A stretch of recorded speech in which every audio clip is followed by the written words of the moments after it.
I'd like to call this meeting of the Mayor and Council, January 7th, 2019 to order. If you'll please stand, pledge allegiance by me and remain standing for the invocation by Mr. Jim Triplett. Pledge allegiance to the flag of the United States of America and to the republic for which it stands, one nation, under God, indivisible, with liberty and justice for all. Let us pray. Heavenly Father, we come to you tonight, Lord, the beginning of a new year. Father, as we look back, we thank you for the many blessings that you've bestowed, Lord, on our city, our community. Lord, we know that it's you and you alone that are blessing us, and we just give you all praise, honor, and glory. And Lord, as a new year dawns and is before us, we ask you to continue, Lord, to bless our city and community. Father, we pray that you'd help us to keep our eyes on you and all that we say and do, and that everything that we do would be glorifying to you in your sight, Lord. Father, we lift up this meeting to you. We lift up this mayor and city council. We ask you to bless them, like God, give them wisdom, Lord, and as they debate the matters of the city, that everything that would be said and done would glorify you. Father, we ask these things in your name. Amen. That would be great. Thank you. I'm sorry. Thank you. I didn't have to do that. Bring us up to item number 4, citizens' comments. Does anybody like to address the council about anything in particular? And please try to keep it at 3 minutes. Mr. Triplett down here will be the stopwatch guy. My name is John Crosby. I live at 114 Plantation Walk, Carrollton, Georgia. I take an exercise class at the Bonner Building, 11 to 12, 3 days a week. And about one day at least out of them 3 days, when I'm coming down Clinic Avenue by Walgreens, somebody's in that the right-hand lane going the opposite way, making a left turn. I know we got signs up that are red, but nobody seems to understand them, or they're too high up. I was wondering if we could get 2 white arrows pointing the other direction in that lane before somebody gets hit head on. Thank you. Thank you, sir. We'll look into that.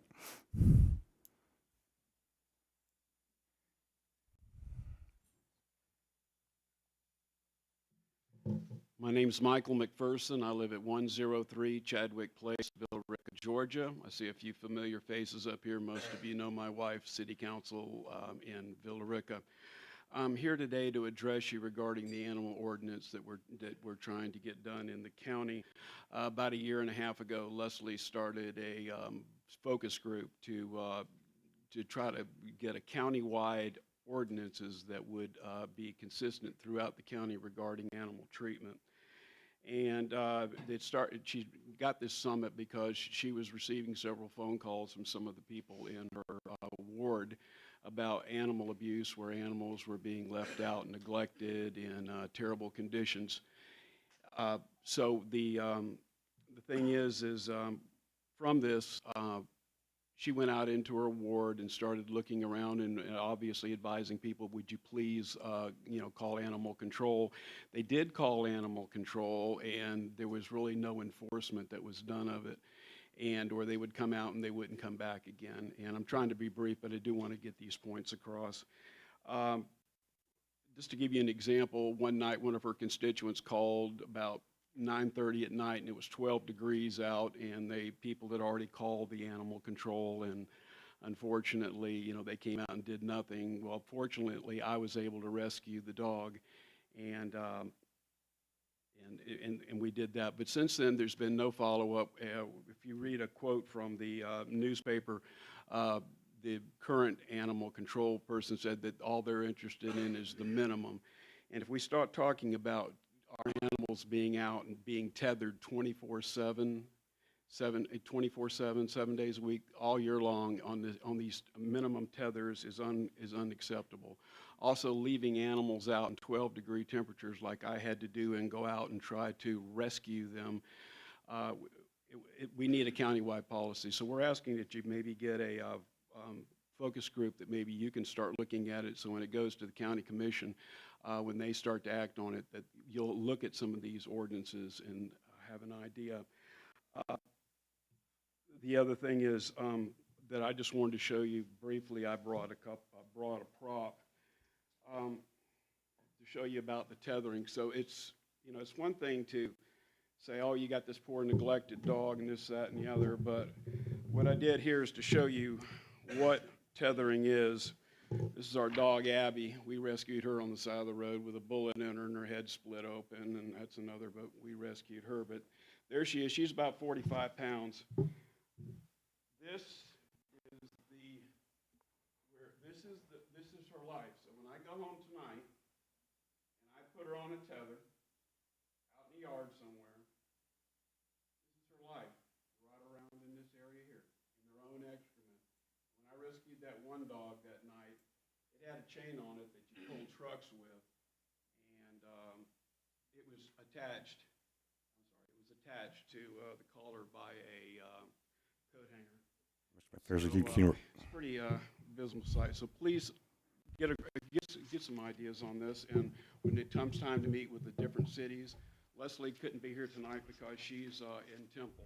So we'll do that. Thank you for indulging. Thank you, Mr. Bruce. Anyone else?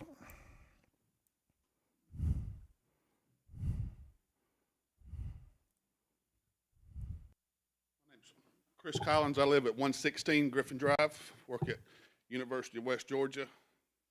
I know a lot of y'all, but I just want to say thank you to a group of people that I have noticed, and it really reflects in this community. But I want to give kudos to Chief Joel Richards and his department for the job well done that they do for Shop with the Cop. Unfortunately, I know somebody that's in that scenario, and I was told that Christmas was able to happen because of what he does with his department. So just as a citizen and a friend, I just want to say thank you, sir. Well, that's what I said, but you're here, Brad's here, you know, I see it. I mean, they get in the police car, y'all allow them to, I guess the city's okay with it, and they go down 27 with the lights, blue sirens and everything. And it's awesome to see it on Facebook and, you know, or wherever. But I just want to give you the kudos. That's really great what you do. Thank y'all. Anyone else?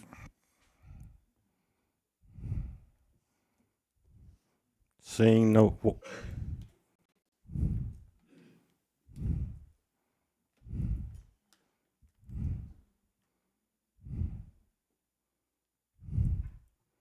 Good evening. Evening.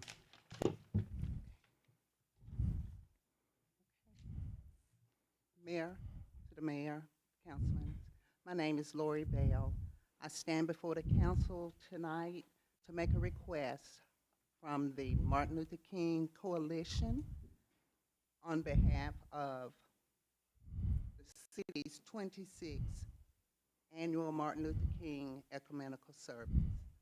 This service we've held for 26 years in this city, and the council would like to give back to the city as a monument that states, I have a dream for our community and also for our children to be a part of this so they know that we are all one to bring unity for our community.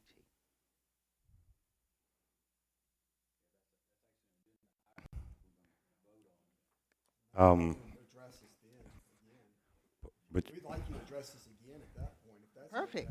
Okay, I thought you wanted. longer discussion than 3 minutes. And Sister Bell, if you could grab one of those agendas off that table right there, it'll I show just you came exactly. in. I I'm understand. sorry. that's all right. It's all It's a right. nice little introduction, right?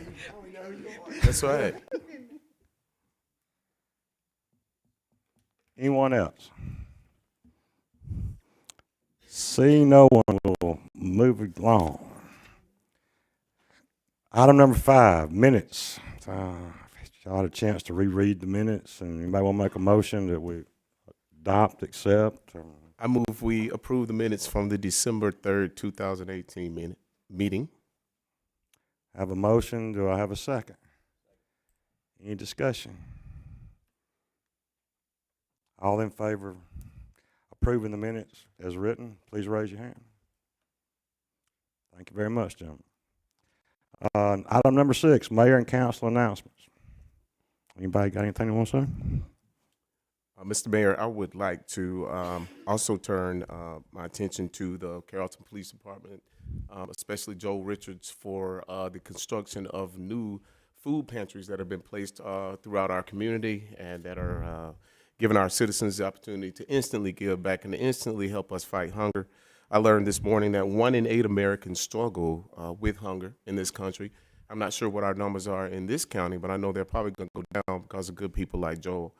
Also, on the MLK Day, I encourage everyone to participate in our potluck out at Legends West in honor of MLK. If you'd like to come out and volunteer and help serve food, make plates, bring food, it's from 12 to 2 on the MLK National Holiday at 215 4th Street. We'd love to see all you guys there. Thank you.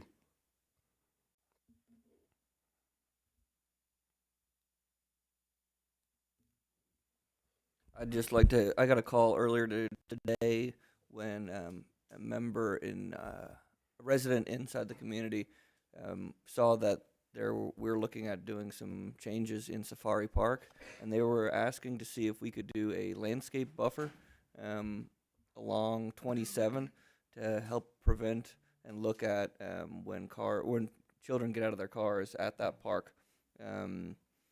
Just making sure that there is a buffer between there and the street, and possibly looking at putting up a fence around that park just to maintain safety. I know we did do some traffic calming measures on Spring Street, which have been appreciated very much by the residents in that area, but just looking at other safety measures for people in that park was just one call that I got today.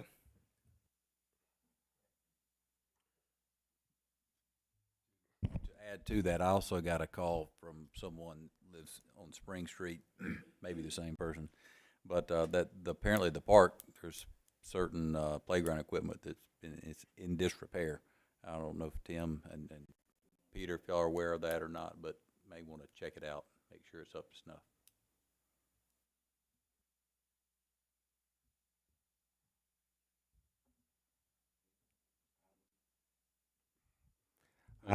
Go ahead, Tim. I'm sorry. Item number 7. Friday, January 11th is what would normally be the annual chamber dinner.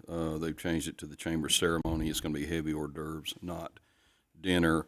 There are tickets for the council if any of you would like to go. I know that Met Lane is signed up, and we have some employees that'll go in your place if you choose not to go, but it is at City Station from 5:30 to 7. And then just to remind you, we're now having a quarterly work session, and that will the first of the year will be next Thursday, the 17th at 5:30 on the 3rd floor. Thank you.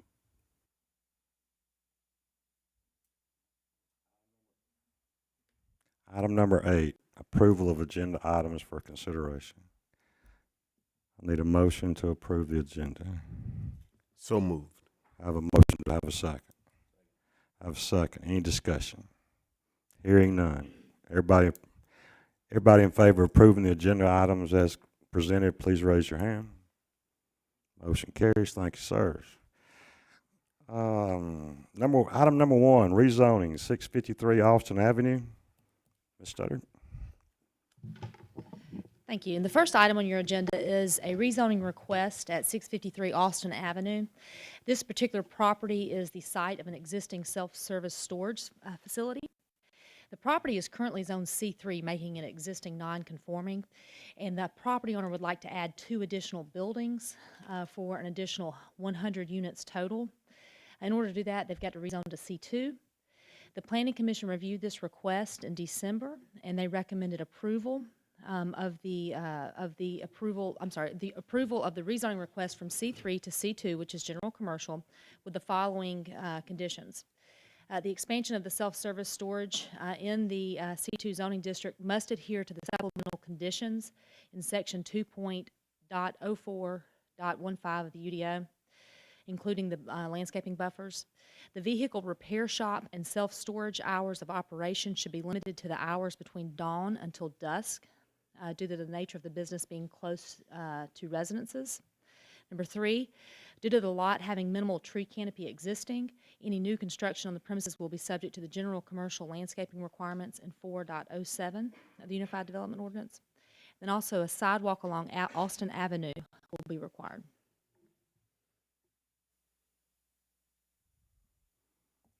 Thank you very much. Is anybody here to speak for this rezoning?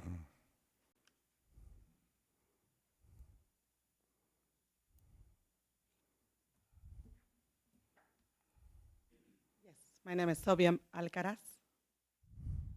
And yes, that's exactly true. We're looking to add 2 more buildings, add on to the existing ones to add more units, and then also use that as use half of that other shop as a car repair shop. And the conditions, I'm okay with that too. Thank you, ma'am. Anybody here to speak against? Gentlemen, y'all have any questions?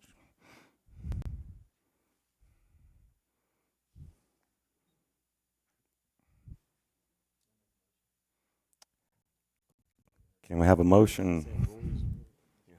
Oh, it's yours. I make a motion to approve the rezoning from C3 to C2 with staff recommendations listed on page 9 of our agenda. Have a motion. Can we get a second? Have a second, Mr. Wojcik. Thanks, sir. Any more discussion?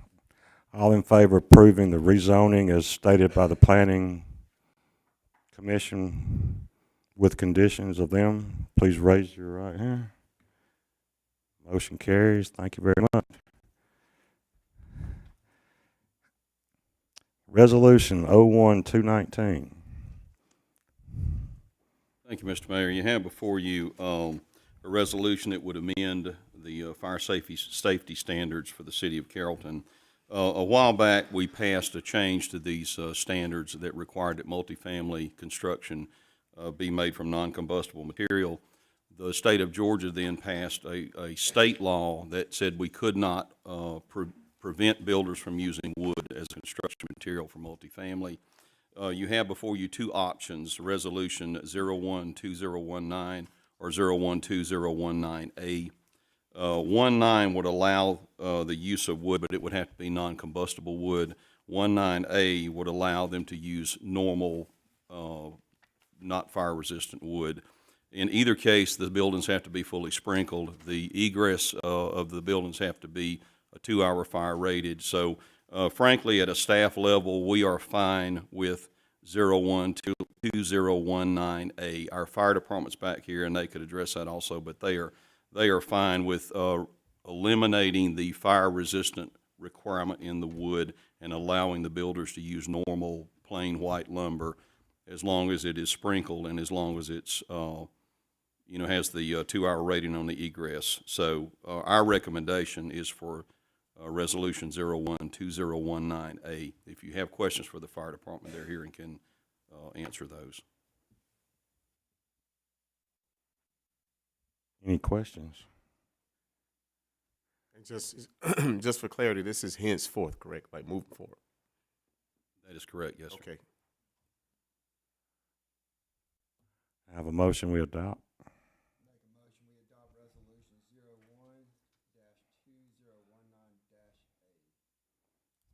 01-2019-A. Have a motion, second. Have a second.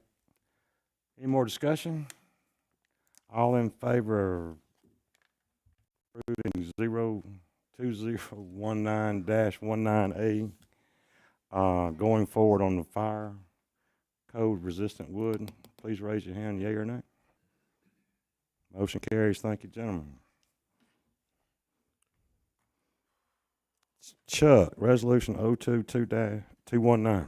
Thank you, Mr. Mayor. This was presented to the mayor and council last year as Resolution 18-2018. At the meeting, there was a fair amount of discussion about this, and so we have gone back and revised the resolution in ways I'll get to in a minute. But just to refresh your recollection, as originally presented, this was designed to do 2 things: to regulate special events and seasonal sales in the city, and really the temporary signs that you see throughout the city that are associated with such special events and seasonal sales. So as we originally presented the resolution, And some of this has carried over into Resolution 02-2019. For example, it would limit the number of special events and seasonal sales for a single business location to 4 in a 12-month period, none of which could exceed 15 days. One of the changes we made, if you recall in the prior resolution, we had done away with the provision that allowed as temporary special event signs things like banners, pennants, streamers, and other things. We have since gone back to the language that currently exists in our ordinance, which allows those things, but only as a special event sign. The one exception to that are balloons, and as this is currently drafted, we would not regulate balloons one way or the other as a sign, whether it be temporary or permanent or otherwise. In terms of the special event signs themselves, similarly, they would be limited to a business location 4 times in a 12-month period, not to exceed 15 days. The signs, the temporary signs, would be limited to 50 square feet. There'd be no more than 2 per parcel unless that particular business fronts on more than one public street, in which case you could have 2 on each public street. You're not allowed to put the temporary signs in the public right-of-way. If they are put in the public right-of-way, they'll be removed and impounded, and a $30 impound fee will be assigned to them. And we also increased the special event sign permit, or changed the permit fee to $30 per sign. There was an issue that came up today with regard, or a question that came up today with regard to auto dealers. And the question was, when they put temporary pricing information on the vehicle itself, so you drive by the dealership and you see $15,000 off or whatever, is that considered to be a temporary sign, and would that be subject to this ordinance? So I prepared for your consideration some language that would specifically say that that temporary information that you would see displayed on the vehicle is not considered to be a sign, temporary or otherwise, and would not be regulated per this ordinance. That's probably a lot, but if you have any questions, I'll be glad to answer them. Head spinning. So if there's say a gun show or a baby clothing sale like there is sometimes out at the VFW, they can only put those signs temporarily on property that they have permission to put the property on. I guess that's what we're saying, right? And it has to be for the duration of that particular sale.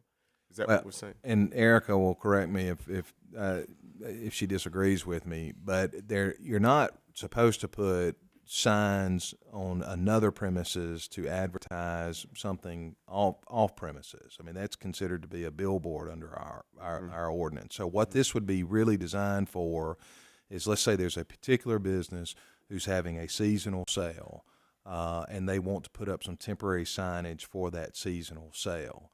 This is really what that is intended for. But yeah, it's to put a limit per location, 4 times a year, 15 days, no more than 15 days. And they can only do it 4 times a year. That's right. Okay, all right. Like semi-annual white sale or what? I totally get it. Once a calendar quarter, Right. would be, well, it's not limited. I mean, I guess they could use them all in one quarter, but that was sort of the thinking.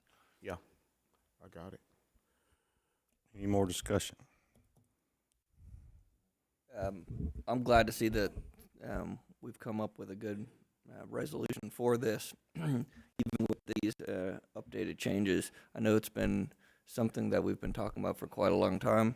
I was contacted by Bob Broomer in June of 2016, and he sent me Google documents full of pictures of, just signs up all over the place. I know our codes enforcement folks have been struggling with trying to pick up all of these, so it's nice to see staff bringing together something to get that will help tackle this problem. So thank you to staff.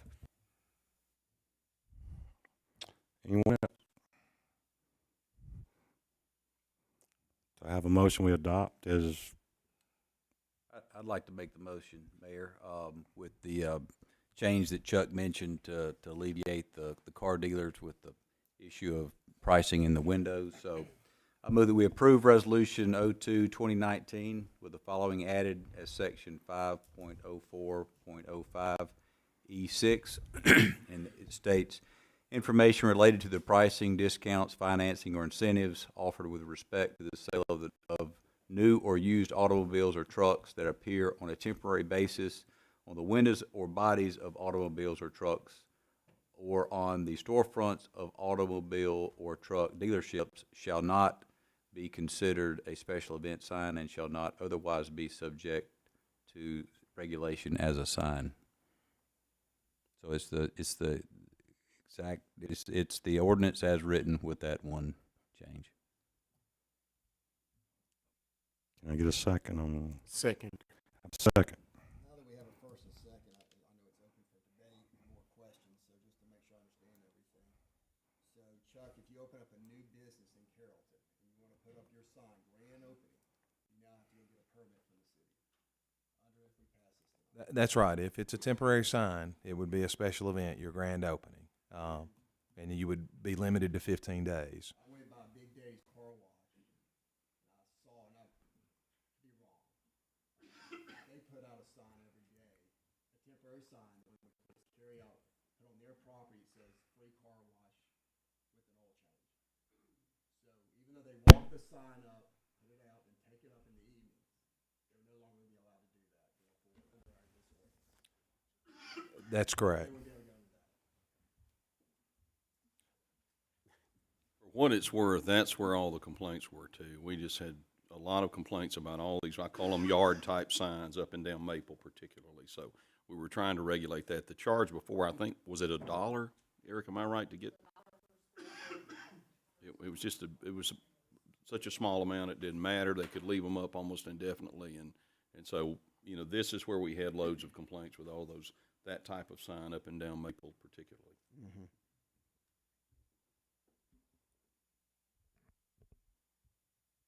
Any more discussion? Hearing none, I assume you're ready to vote. Have a motion and a second for resolution 02-219 with, you want to say that one more time, Jim? That was a lot. Libby says she's got it. You got it? That's why I said. All in favor of approval, please raise your hands. Motion carries. Thank you, gentlemen. Item number 4, resolution 03-2019 UDO amendment vinyl siding.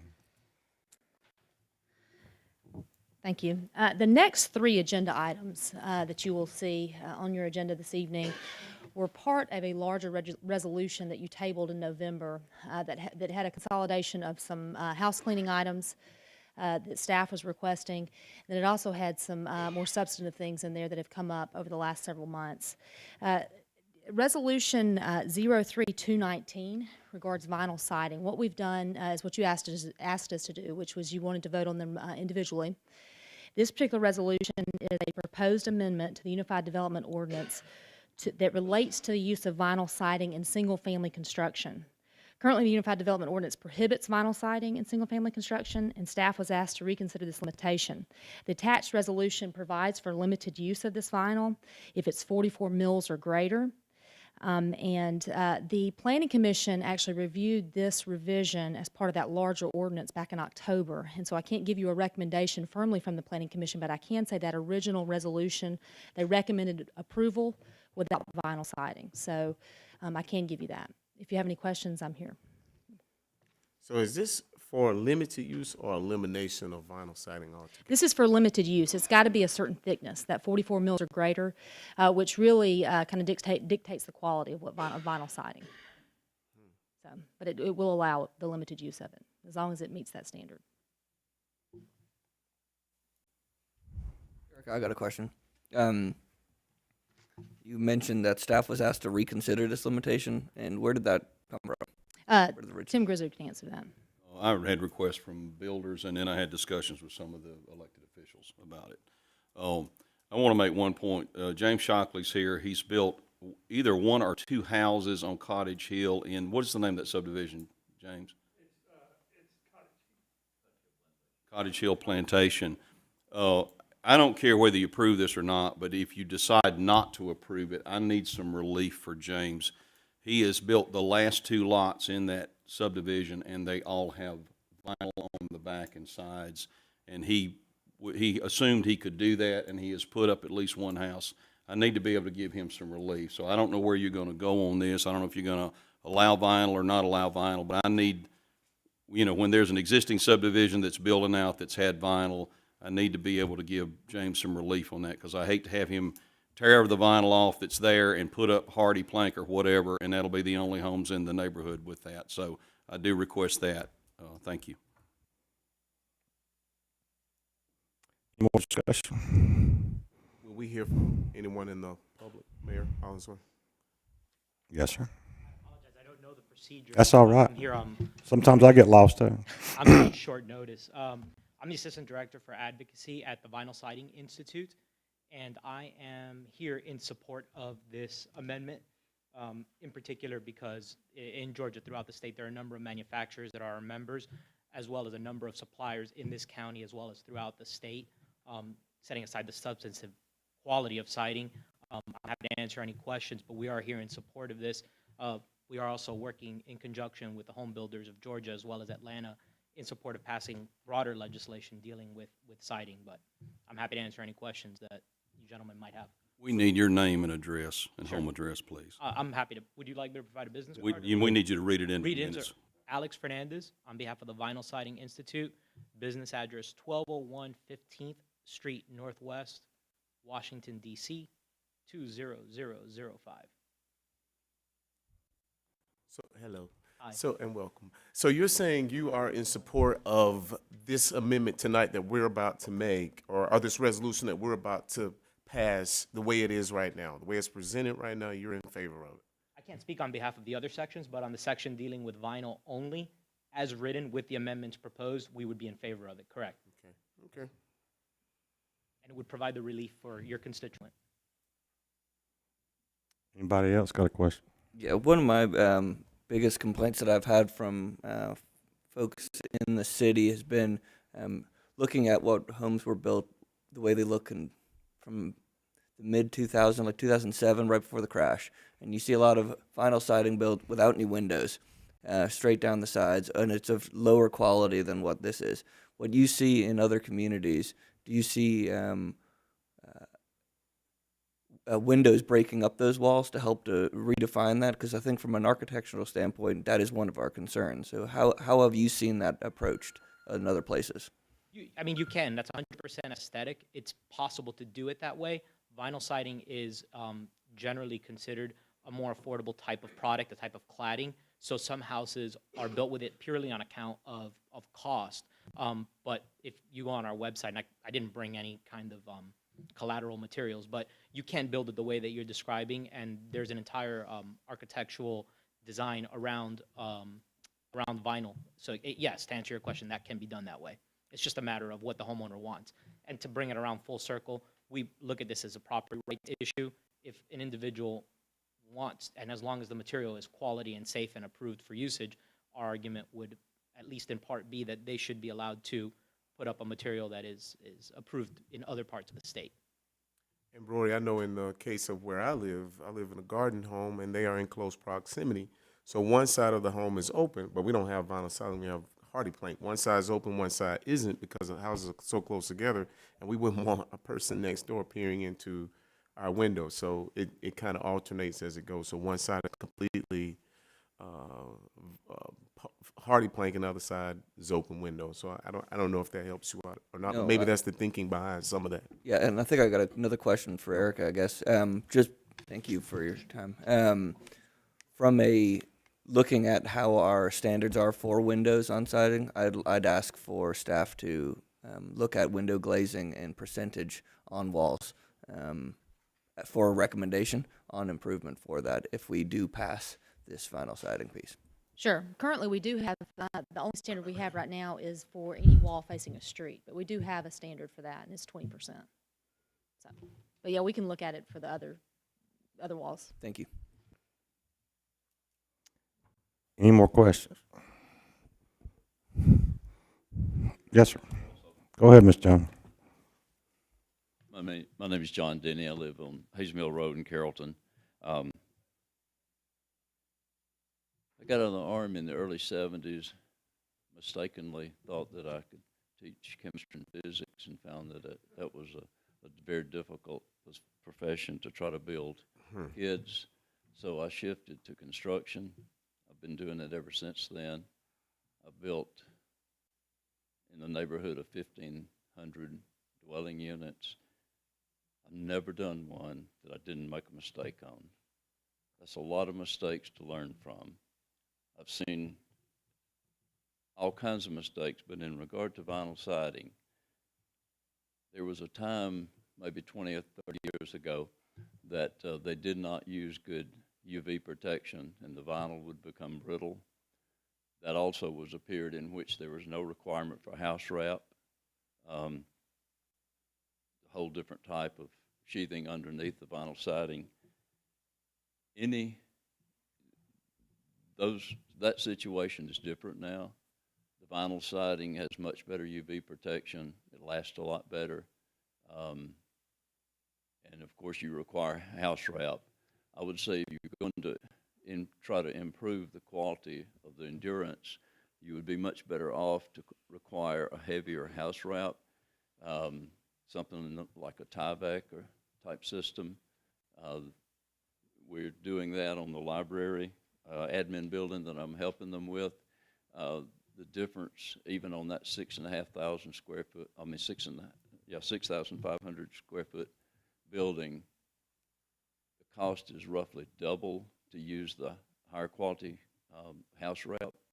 That doubling of price increases the price about $600 on that building. That's much more important than necessarily what goes on the outside. All of you are probably familiar with the courthouse and with this building right back out here. Those have brick or stone on it, which is probably the very best siding you can put on something. But they both have water issues. The water will go right through those things. It's what you put behind it that matters. That's the same case with anything. I have seen bad hardy type boards. I've seen certainly bad wood. Mr. Bird can tell you about some of that over at the West Side Pavilion. Finger through it. Any of it can be applied incorrectly. Vinyl is easier to apply correctly than virtually any other type of siding. When I spoke with you guys before about this, I could show you pictures of vinyl that's been there 30 plus years and it still looks good. And I'm like the gentleman that spoke before me. If you're going to take away someone's right, I think you should have some real empirical evidence to support your decision. I can't find any evidence for that. I think I speak in support of it. It's an appropriate type of siding. It's not appropriate for every use, but it certainly has its place, and I would encourage you to allow that. I'd be glad to answer any questions. Thank you, sir. Anybody got any questions? In your opinion, the 44 mills that we're proposing, where does that fall in the range of heavy-duty siding to the cheapest siding you can find? It's the middle, heavy, or is it on the high side or low side? Or? Yeah, it is I talked with Edward Pollard, who does my siding of all types, and Edward's the best siding guy that I've ever used, and I'm sure there's some other good ones. He said that 44 mils is the heaviest that he can buy at this stage. Back a few years ago, there was a thicker one that had the insulation already built onto it, but that was the only one that I know of. The gentleman here may can address that, but that's the heaviest normal one that I know of. The ones that the lighter weight ones, I think, would be 40 mil, 36 to 40 mil. The UV protection is probably more important than the thickness, but the additional thickness does make for a straighter look, so you don't have it as, don't have the waviness in it that you would see on some of the cheaper ones. Hey, John, I know you know where I kind of am with Yes. vinyl, and it's largely from an aesthetic standpoint. So looking at how we can break up those walls with windows or other details, I'd love for your input on that as our staff goes through that, because I do value your opinion on those sorts of things. So I think moving forward, I'd like to see if we could get your input on windows or setbacks or whatever on those walls to be able to help break up, just so there aren't just full walls of vinyl. I think from an aesthetic standpoint, it is good to break up those long walls, and in many cases, a window's an appropriate thing. In a few cases, like I know where Mr. Bird lives, it's where you have patio homes, or like the ones that Trayton Homes is building in Windmill Park. They have one high transom window on one side. So I think there's places where a window is not the appropriate thing to break it up, but there are other things you can do. You could put,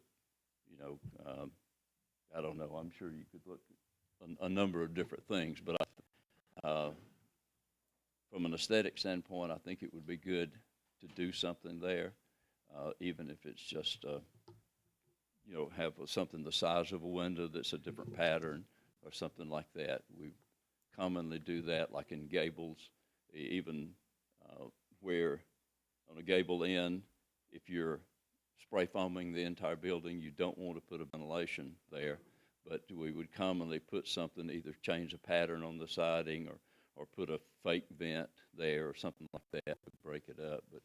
But from the standpoint of it being specifically being a window, it's just nice to have windows as much as possible, but there are a lot of situations where it's inappropriate because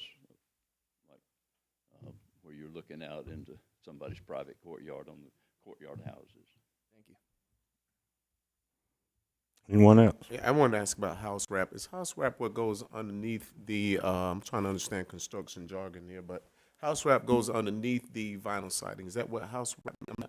House wrap goes after you put the sheathing on, which is basically the outside, the covering outside of the studs of the framing. It's the outside part of the framing. You're now required to put a wrap, which is just a thin material that's more of a wind barrier, but it's also a vapor barrier if you use if you use a heavier one. And you're required to put that under, if I'm not mistaken, one of you can correct me if I'm wrong, but I think you're required to do that on any construction at this point. Am I correct on that? I believe so, but I don't see it. And John, I would like to speak to your years of expertise. I think you've been building houses longer than anybody up here has been alive. So I don't know about that, but well, any other council members, maybe. Oh, not Jim. Some of you have. Maybe not. Oh, Jim. Walt. Maybe not Jim and Walt, but the rest of us. What would make you happy tonight? What would make you smile tonight, based on what we have up here and based on your expertise? Because I think you represent a lot of builders in our community, and I know you're very well respected around our community. I hear nothing but good things, and I know that from experience. Thank you. You need a variety of different things, and I think the more important thing is you're wanting to protect the citizens against unscrupulous builders and contractors, as well as I guess that's the main thing that I would see from the standpoint of the requirements that you would place. But there's an appropriate use for lots of different things. I frankly would never use masonite, which is approved. I would only use wood in certain circumstances. I would consider vinyl superior to either of those products generally. I don't guess I have something that I would just say, you just need to do this. You need good inspection on anything that you use, but appropriately installed. I would say my order of preference would be brick or stone would be then a hard stucco, which is real concrete stucco. And then I would put a hardy plank or that type of material and vinyl equal depending on the circumstances. Some of them, one is more appropriate than some, and one more appropriate than others. And that's kind of the order, but you have to understand too that, you know, you're talking about on a house maybe $25,000 to put brick, and that gets awfully expensive just to cover the siding. So it's you know, we don't all drive large SUVs that protect everybody. We can't afford that. You know. Right. So this I particular, don't know if that answers your question, but I don't have a definitive answer. but this particular grade that we're talking about tonight, are you sated over that particular grade? Yeah, it's not substantially more expensive than the thinner ones, and I think that's the best vinyl you can get. So I don't see a problem in specifying that as a grade. Anybody else? Thank you, Mr. John. Anybody else want to touch on this subject?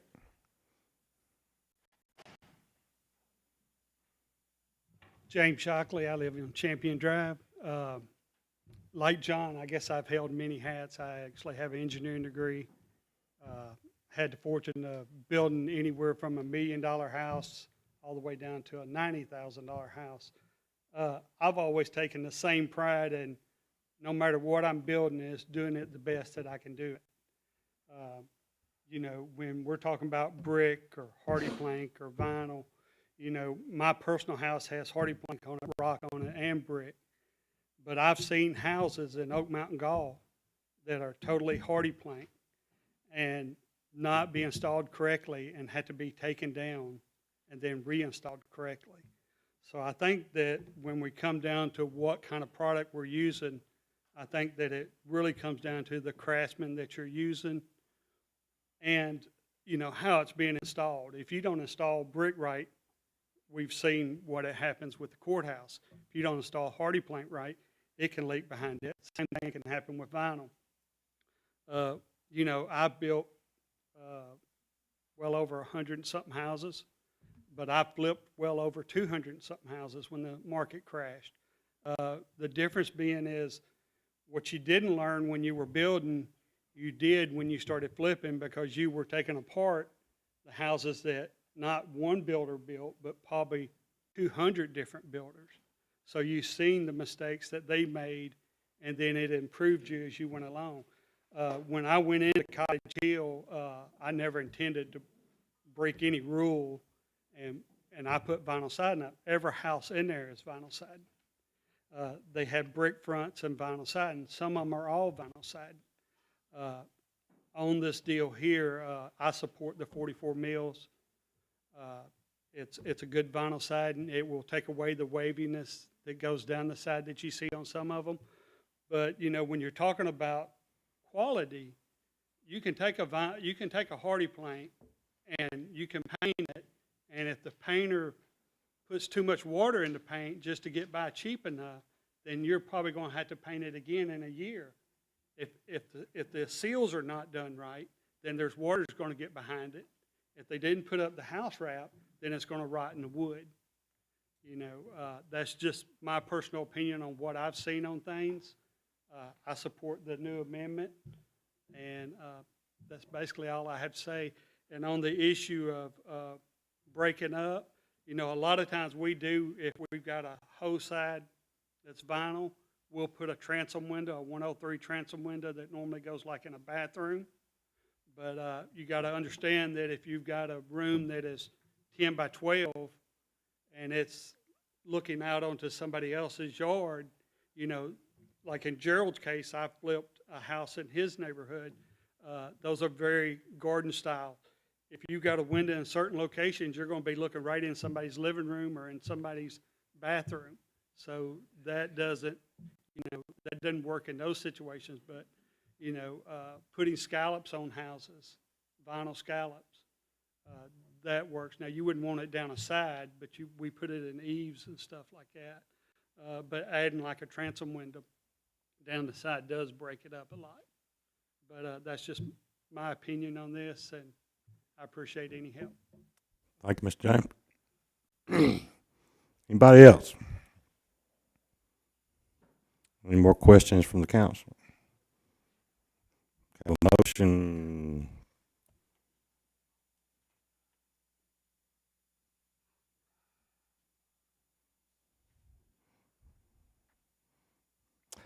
I'll make one then. Resolution 032-019, final siding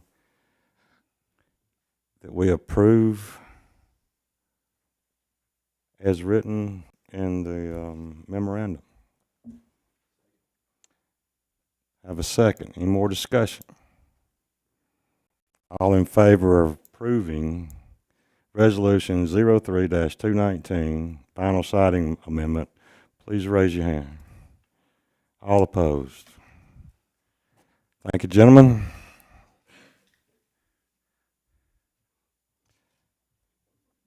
Ms. Studdard, Resolution 042019. I'm having a hard time with the 19. I can't get clicked over. I'm sorry. The next resolution is another one of those items that was part of that larger resolution that you reviewed in November and tabled. It's a proposed amendment to the Unified Development Ordinance as it relates to minimum house size for single-family structures. Currently, the Unified Development Ordinance requires 1,250 square feet of heated floor area. The attached resolution proposes reducing this to 900 square feet. The Planning Commission did review this in October, and it was part of that large amendment, but they did recommend approval of this piece of it. If you have any questions, I'm available. I have a question for Tim Grizzard, since he's the sponsor of this. Why do you want to reduce the square footage, Tim? Oh, it's frankly to reduce the cost of a small home. I spoke to the Realtors Association a few weeks ago, and they actually applauded this when we talked about it. What we're seeing, I've got a very successful daughter in Atlanta, and she lives in 700 square feet. I don't particularly want to live that way, but she and her husband love it. It's laid out right, it's very luxurious, and it works well for them. So the cost of construction is so high now, it's hard to do any home for under $200,000. This would bring that cost down. I don't know that it'll be exactly linear because there are going to be some fixed costs, but it would reduce that cost. We're just seeing a lot of retired people that don't want so much floor space. I do want to stress this is not what's called a tiny home. That would be maybe 300 square feet, and I don't support those at all. I think that's a fad that's going to blow through here and go away. But this is just a smaller structure, and it would allow people to do that. And so again, it's something. John is a close friend of mine. It's something he and I've talked about, and I think it would allow some people to get in a home at a lower price and still maintain quality. Erica, would this be limited to the R8 category we were looking at? No, this would be basically any single-family home. So it's in the design standards for single-family homes, so that would basically be townhouses and single-family detached, regardless of the district. Regardless where it is. No. Right. Now, R8 would be a compatible district for it, but this would be in any district. So if somebody had a half-acre lot and their neighbors had 3,200 feet either side, they could come in and put a 900 square foot house in between. Right, but if you're in a subdivision, typically you've got covenants that And dictate restrictions, yeah. design standards and that sort of thing. Let's hold on. Yeah, let's hold on. Let's tell the whole story now. Those covenants traditionally only good for 20 years. They usually expire. Now, okay? So the hypothetical that the mayor just said could happen. It absolutely could happen. So any single family lot would allow that 900 square foot single family construction. Yes. The covenants can also be renewed. Yeah, they can.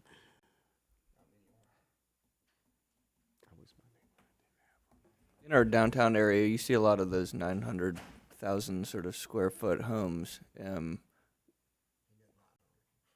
What did I say? Oh yeah, sorry. Maybe not right now. 900 to 1,000 square foot homes. Where do you, or maybe builders, foresee those sorts of newer homes getting built? On larger lots or more in the denser communities? Well, if it's a new lot, typically a builder's not going to do a half-acre lot with a 900 square foot home. I mean, that's typically not what you would see. I'll actually use John as an example since he's here. When they originally brought Windmill Park through, I don't know if you recall, but they had actually proposed doing a smaller home section of that development. Now, I know a lot of that's dictated by the market, and I'm not sure if they're going to continue with that basically plan, but that was something that they had originally discussed because they know that there's a market, a little market for it. And I can't remember, John, how many did you propose originally of those smaller homes? We proposed no more than 15% being smaller homes, and we do still have some plans to do some smaller homes. I don't remember that we had a minimum square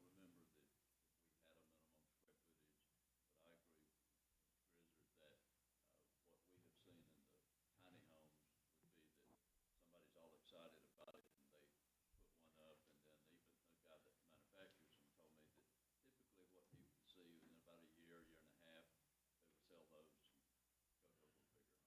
But 900 square feet is, the challenge is to keep something nice and still provide the types of housing that's needed for all types of people in your community.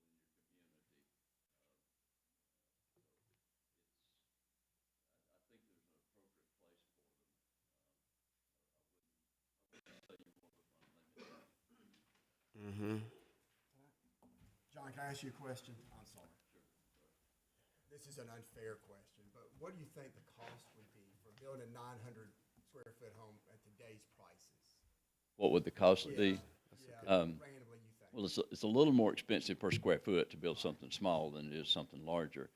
And of course, certainly you can build a box type larger home. Wrong question. I don't mean the cost, the sales price of a 900 square foot. Okay, I would say excluding the lot, you're talking about certainly in excess of probably $150 a square foot, which would put you at what, $130,000-$140,000, and then unfortunately lots have gotten expensive enough so that you're probably above 150 and below 200 on a well done quality one. So probably 150 above, minimum probably 150. It would be hard I can't imagine getting into even a 900 square foot house for 150, especially in a new development where you had to pay the cost of developing a lot, unless you just found an odd lot somewhere that you could buy cheap.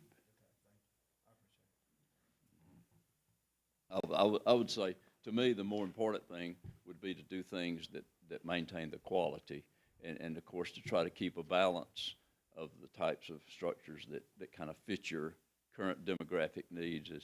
As I've spoken with Mr. Grizzard before, if you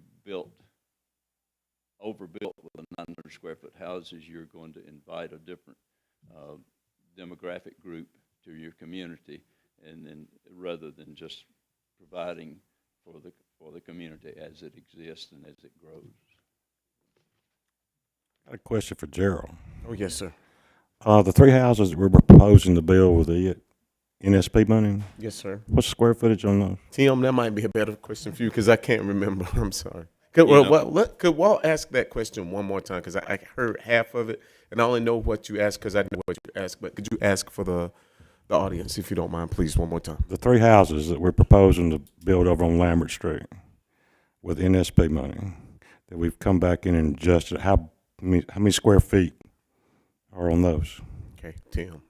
I don't know. Oh, you don't know? They're at least, do you know, Eric? Is it 12? I would say they're at least 1250 because that's what ordinance would require. Right, they have to be. So, well, I guess what I'm getting to, if we pass this 900, is that far enough in stage that it could scale down? I think we need to stay at the 1200 for the sake of the timeline. That's going to set us back a little bit more. Tim, would you agree with that? We can keep moving forward as is now. We're out to bid on it. It meets the budget. It fits the lot. So I wouldn't think there'd be any reason to reduce those. And look, I want to stress too, I don't have strong feelings about this. So don't think that, I work for y'all. This came up and it was one of those old business items that needed to be addressed. If you don't turn it down, turn it down. I did do a little research on it, and it seemed like something that could get a few houses out there not so expensive. Now, again, I don't see how you can build anything for under $200,000, but you know, I don't have strong feelings about this one way or the other. Well, I think it's going to be good news for hardworking, low-income families and first-time buyers.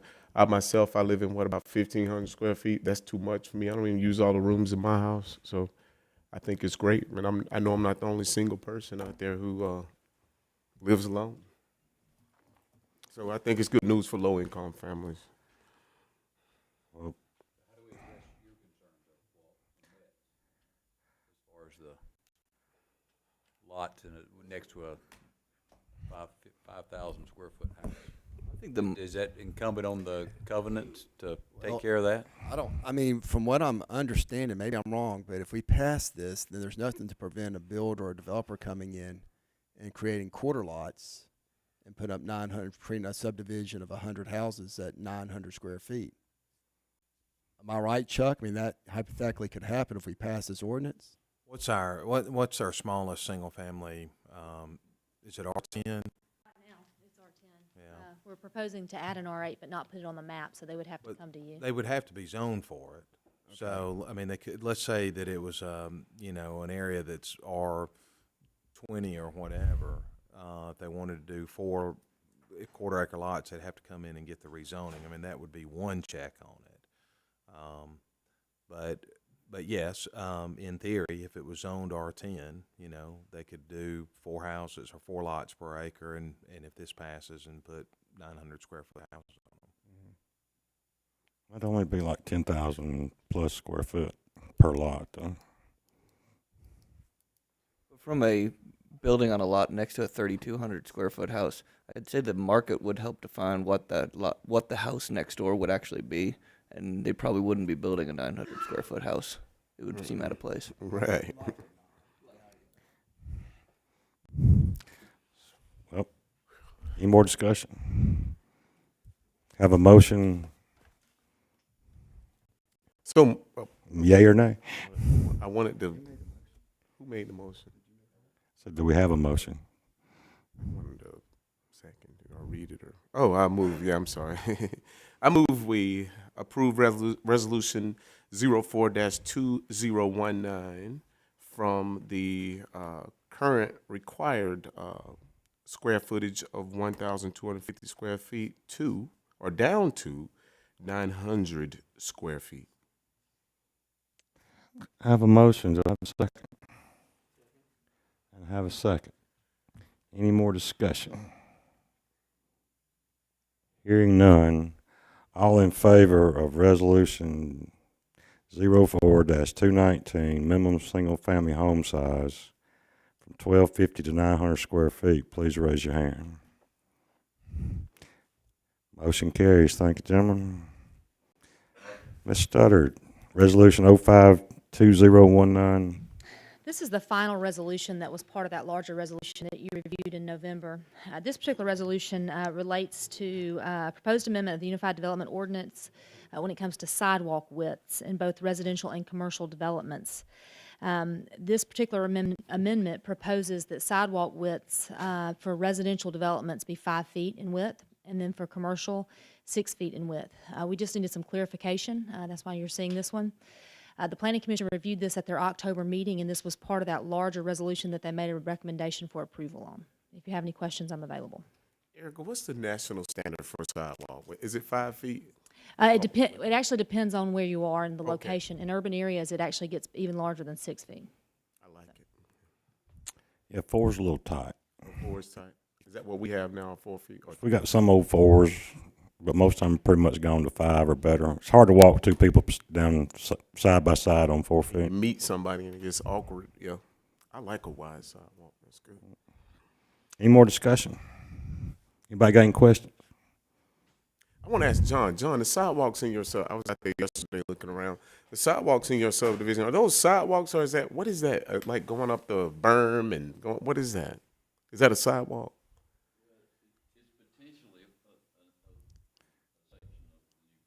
That's what I thought.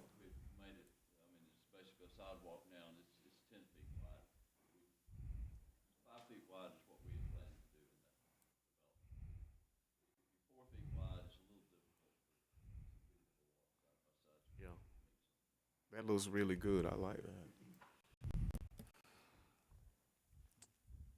Any more questions? Motion to approve or deny? I'll make a motion, we adopt Resolution 05219, minimum sidewalk requirements. Second. All in favor of adopting Resolution 05219, please raise your hand. Motion carries. Thanks, sirs. Everybody must want to get to the football game. Item number 7, request for Martin Luther King monument placement. Safari Park. Roy? Yeah, I'd like to bring up Lord Bell again, please, to talk about this once more, please. Thank you so much. Good evening again, gentlemen.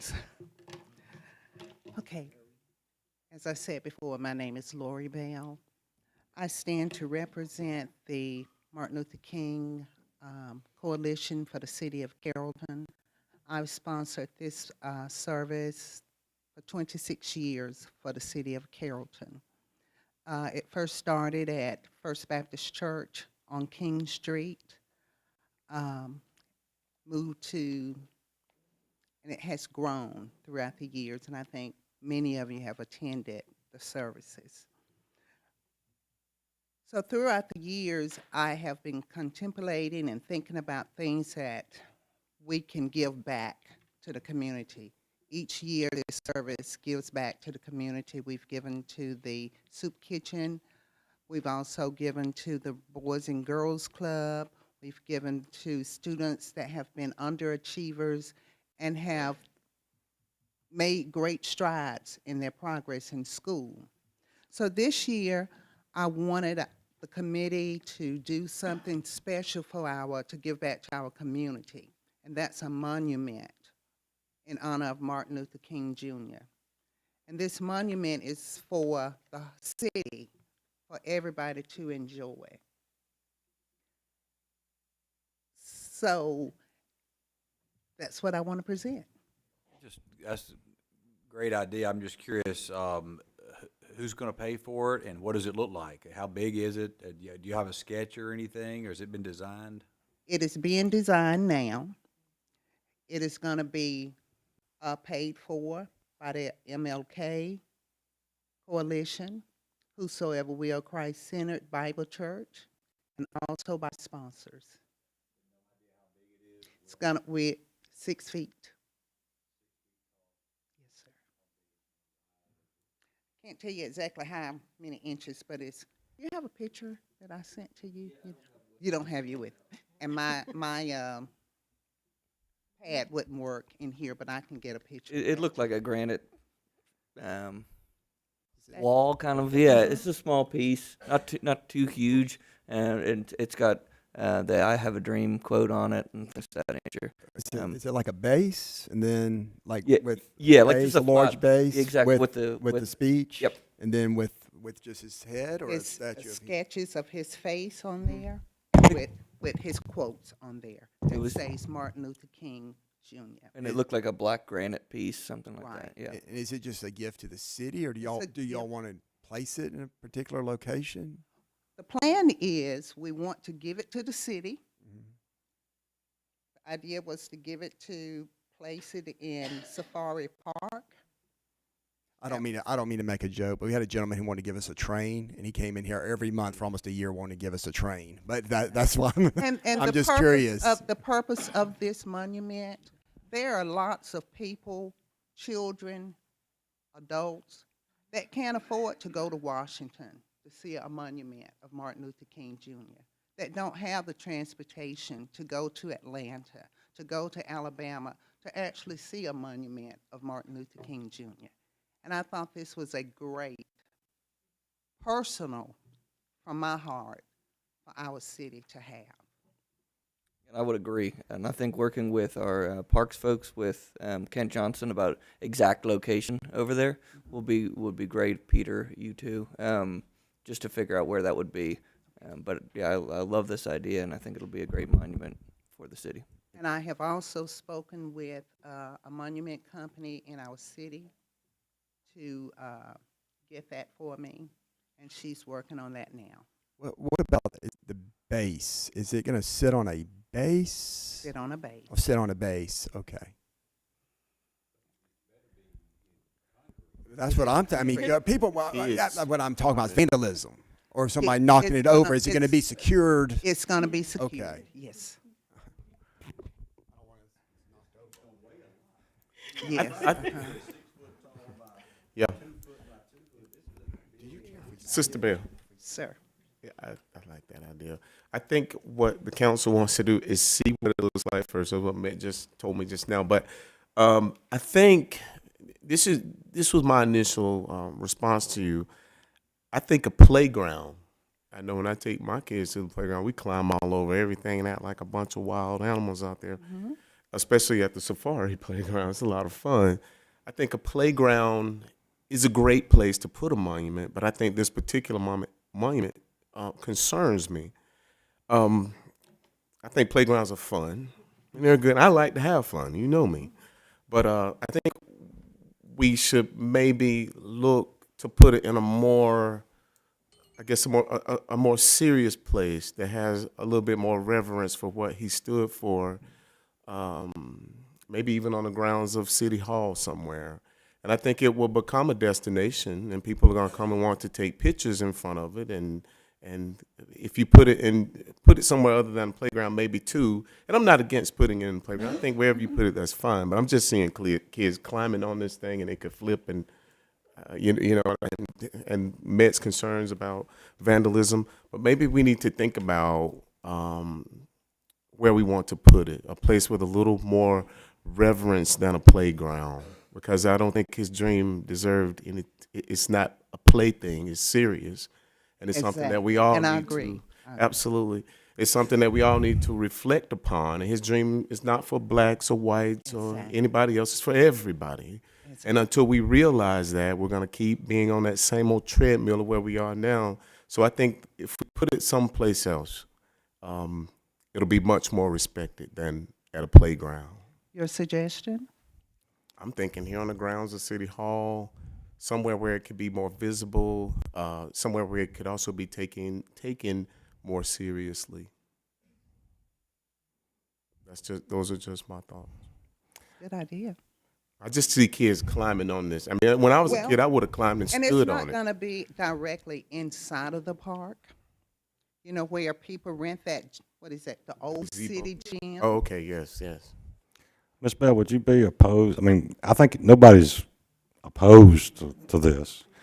We just want to see more about what you're proposing to put up. Sure, I can do that. I mean, you and I chatted, and we would just like to see some kind of design, some specification. I mean, 6 foot, 2 foot.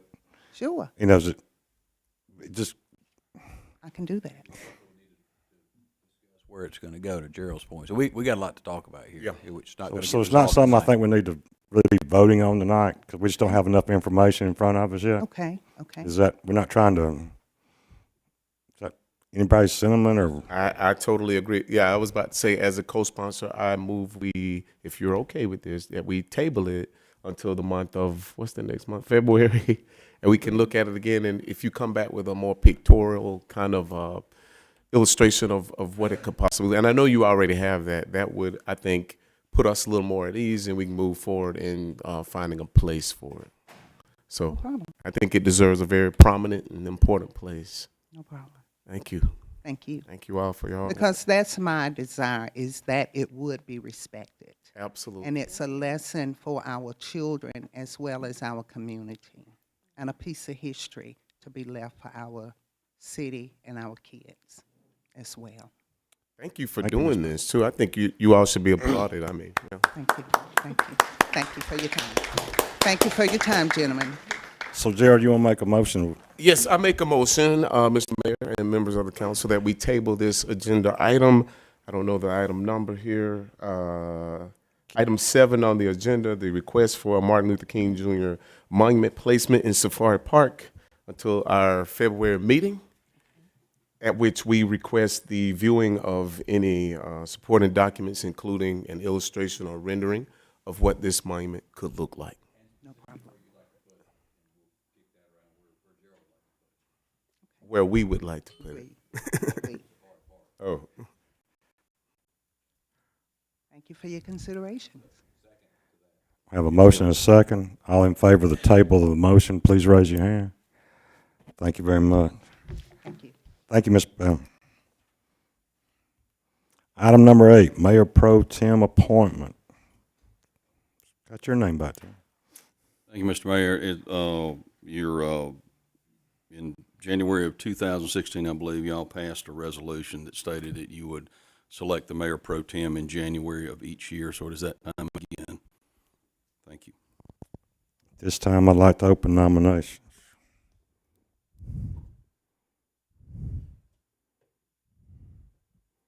I'm going to nominate Jim Waters. I have a nomination. Do I have a second? Second. I have a second. Any more nominations? Like to close nominations? Do I get a vote on a close, Chuck? I can't. No, you can close nominations. Then I will close nominations. All in favor of Jim Waters serving as Mayor Pro Tem for the year 2019, please raise your hand. Motion carries. Thank you. All opposed? I forgot. Congratulations, Jim. Mr. Triplett, 2019 qualifying fees and schedule. Thank you, Mr. Mayor. 2019 city election coming up. The seats up for election. Mayor, Ward 3 and Ward 4. We need to ratify the qualifying fees for these seats in the 2019 election. Georgia Code currently provides that the qualifying fees for each seat would be 3% of the gross salary paid in the preceding year. For the mayor's position, $180. For each city council member, $108.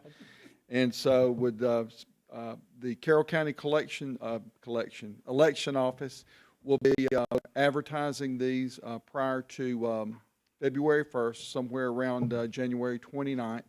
And one point I'd like to make to you, I incorrectly identified the elections manager in the memo. I used an old template when it was Leslie Robinson. In fact, the manager now is Greg Rigby, and I apologize for that oversight.